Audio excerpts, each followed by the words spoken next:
Thinking about heading to Peru? Here are the things we wish we knew before going. We learned the hard way, so hopefully you don't have to. Let's start with getting around Peru. Peru is a pretty large country. It's actually the third largest in South America, so there's a lot of things to see and do here. But a lot of it is spread out pretty far across the country. Expect to spend some time traveling between destinations. I highly recommend using overnight buses and domestic flights to make the most of your time. Overnight buses are super popular for long distance travel. If you're taking one, I highly recommend bringing some relaxing medication, earplugs, an eye mask, and a blanket. Trust me, it makes all the difference. We used Cruz del Sur several times, and while we did have some interesting experiences along the way, we would recommend this company. We won't go into the details of the overnight buses here, but if you're curious about what it's really like to take an overnight bus in Peru, stay tuned for our upcoming video where we dive deeper into the experience. We made the bus. 3 minutes to spare. Domestic flights are also a great option. LATAM is one of the most reliable airlines. We had a great experience with our 3 LATAM flights. A quick tip, if they try to tell you that your bag is too big for carry-on, double check using the tester bins. We noticed they were telling people to check bags without actually measuring them. Many passengers don't push back, but we knew our bags were under the limit. By standing our ground, we avoid the check bag hassle. Okay, and now for the driving in Peru. The driving in Peru can feel overwhelming at first with the chaotic traffic and unpredictable road conditions. But don't stress too much. Local drivers are incredibly skilled and navigate these roads daily with ease. Just try to relax, trust your driver, and you'll most likely be fine. We had good experiences using Ubers in the cities like in Lima and Arequipa. They were generally reliable and easy to use, but taxis on the other hand were hit or miss. Always confirm the fare by having the driver write it down and be aware that seatbelts often don't work. For more tips on navigating taxis in Peru, stay tuned for our upcoming video on the topic. Keep in mind that Peru's terrain can make travel between destinations longer than expected. There's also a lot of construction happening throughout Peru, from road repairs to new building developments. This can lead to unexpected detours, road closures, and even noise disruptions. In rural regions, construction might mean rough or unpaved roads, so be prepared for slower travel time. On one of our excursions, we even had to stop to change a flat tire. You also never know when a group of animals might be in the road and require to be shooed away. Stay flexible and allow plenty of time in your schedule to avoid frustration. Last thing to say about transportation, we have mentioned in a previous video, but crossing the roads here is like a dangerous game of Frogger. Go! Yeah, be prepared and move fast. The cars won't stop.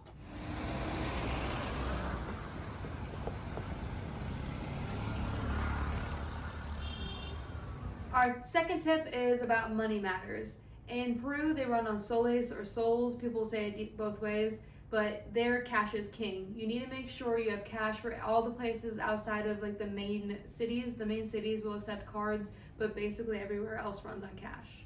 And even there, I would say it's good to have cash for street vendors and stuff like that. There's a lot of small vendors that don't take cards, and I would always try to have some soles on you. We made the mistake of ordering soles from the bank before our trip, which was pricier, but it was nice to have some when we landed. While you're in Peru, you can go to their local exchange places called cambios. Look for well-established places with signs advertising Dolores or Cambio.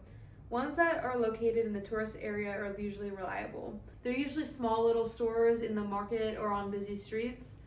They're very, very common, and I would say that you wouldn't have to worry about anything that's advertised like that. We use cambios throughout the entire country and we never had any problems. Exchange? I'm assuming. Okay. That's what all the other ones look like, you know? Hola, ¿puedo cambiar dólares? Sí, ¿Cuál es la rato? 3.60. Okay. We had considered getting a counterfeit detection pen, but didn't end up getting one. Our bills were always checked, but we never were told that they were counterfeit. I was a little bit worried about exchanging cash in Peru, just not really knowing what to expect or if it was going to be sketchy or anything like that, but it ended up being super easy when we were there. I never felt sketched out or anything like that. We always got a good exchange rate. The places were very common. It was very easy. Our next set of tips are about the bathrooms in Peru.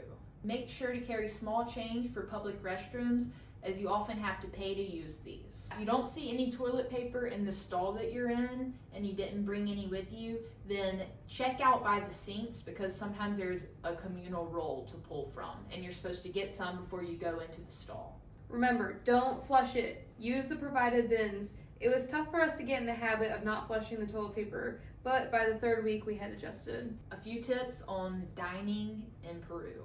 Hotel breakfasts are very consistent. Expect mini pancakes, granola, bread, cheese, juice, eggs, and hot milk for coffee. Oh, and be prepared, because they might ask you what time you want to have breakfast in the morning. But you'll never go hungry through the day. There are a ton of street vendors all throughout Peru. We saw them on all the popular busy streets and even at the start of most hikes. Be prepared for the altitude.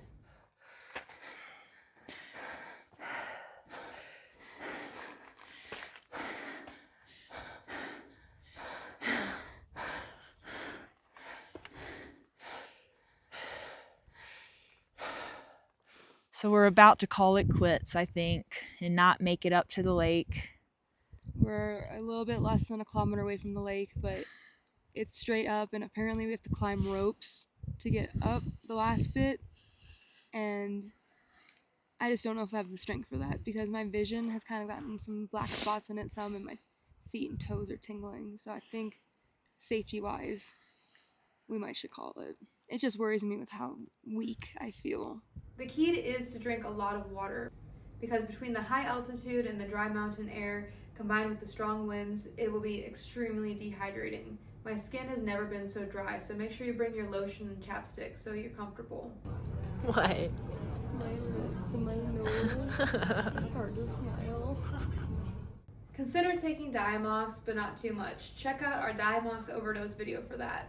Something that we learned in Peru is there's not a big enforcement of rules and regulations, and that includes business hours. Just because a business says it's going to be open doesn't mean it actually is. And finding entrances can be tricky, especially if they're on the upper floor or unmarked, like a lot of them seem to be. We kept going around and around once trying to find A pizza place. a pizza place, and we went back to the same person for directions to point it back out to us a couple different times, and we never found it, I don't think. We may have found a door that led to it, but the door was locked, so. No say. We've been trying to find the pizza place for quite a while now. We saw the sign, but we can't figure out how to get upstairs to the pizza place. We've asked about 4 people, still can't find it. They all say it's just down the road. You turn. This is where we are now. An alley. Bit of a sketchy alley. So I guess it was in the sketchy alley. They're just not open quite yet. We have about 2 minutes until they open. Yeah, apparently there are these doors. How are we supposed to know that? There is no advertising.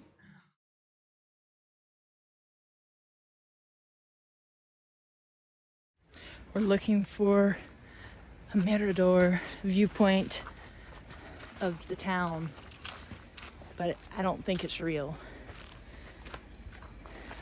Maybe over here.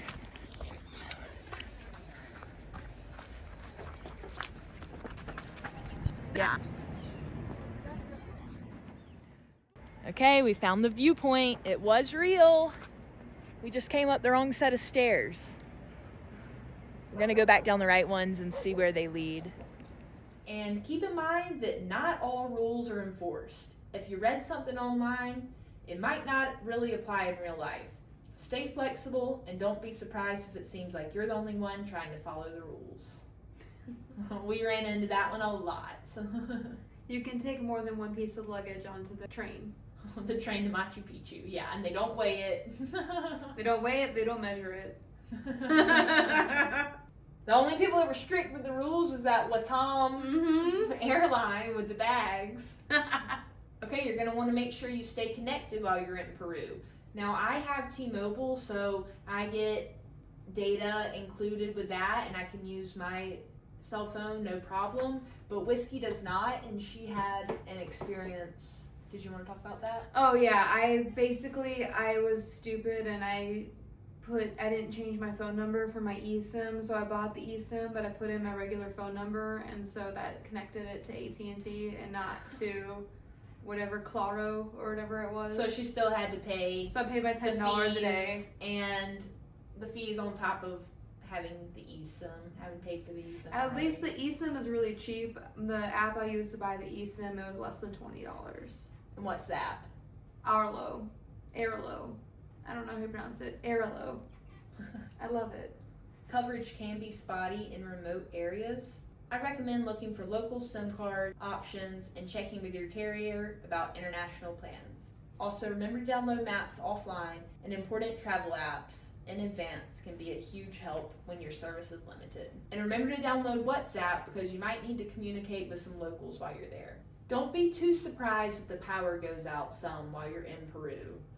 The web of power lines in some of these little towns was unreal. And no surprise, power outages happen. Our first night in Huaraz, the power to the entire city went out while we were already dealing with the effects of the Diamox overdose. It was overwhelming, and I had a mini meltdown from all the emotions.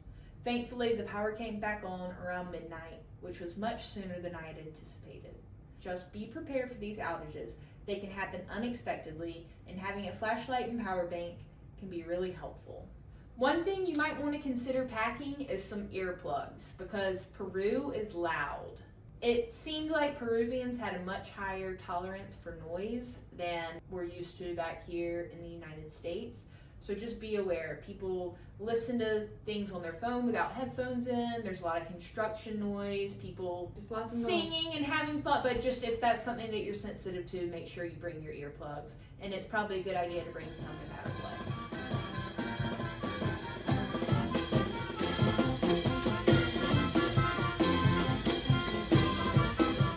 You also might want to bring a power adapter. Now, I don't know if we really ended up needing to use ours much. Most outlets are 220 volts, but many had combo plugs that fit multiple plug shapes, so we didn't need a plug adapter.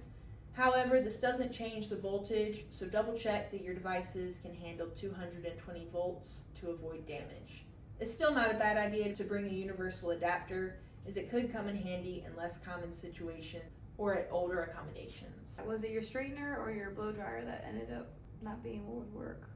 Oh, my straightener, I think it was my straightener. It said that it was fine, but it ended up dying after that trip. Mm-hmm. So we wondered if that could have been related. Depending on how long you're staying, you might need to have some laundry done. We brought this laundry bag here, and it was really easy to find a local spot to do our laundry for a good price. I would also recommend bringing some motion sickness medication. We had prescription patches that go behind your ear called scopolamine patches, and we had just some over-the-counter patches that we got from Amazon that actually seemed to help more than you would think. And we also brought Dramamine as a backup. These can really be a lifesaver on bus rides through windy, bumpy mountain roads, and they might also be helpful on the domestic flights in the country. Now, a tip for your luggage. If you're traveling to multiple locations, which I highly recommend, I would maybe invest in a good backpack style or duffel style, because a lot of their streets are cobblestone or unpaved, and it's just a lot easier to be able to go ahead and put it on your back. Also, the smaller airlines, a lot of them were checking for when they were doing their checked bag check, they were seeing if there was wheels, and anybody who had wheels, they were automatically making them check their bag. So I would highly recommend having a light, portable, easy to use, carry-on bag sized backpack or duffel. We'll talk more about our favorite luggage, what to pack, and packing strategies in an upcoming video, so subscribe to see that. Also be aware that when you're coming back into the United States, the customs officers are likely to ask you if you are bringing any coca products back or if you used any coca products while in Peru. And they will also likely ask if you participated in any ayahuasca ceremonies. So yes, these are legal in Peru, but I assume if you say yes to these, they're probably gonna take you to another room and ask you more questions. All right, and those are our top tips for traveling in Peru. Remember, one of the best things you can do is to stay flexible and allow plenty of extra time in your schedule. Plans are likely to change or take longer here, but that's all part of the adventure. Got any questions or tips that we missed? Drop them in the comments below. If you want to know what really surprised us about Peru, you can look at our video. And like our channel to see more videos from our Peru adventure. Thanks for watching and happy travels.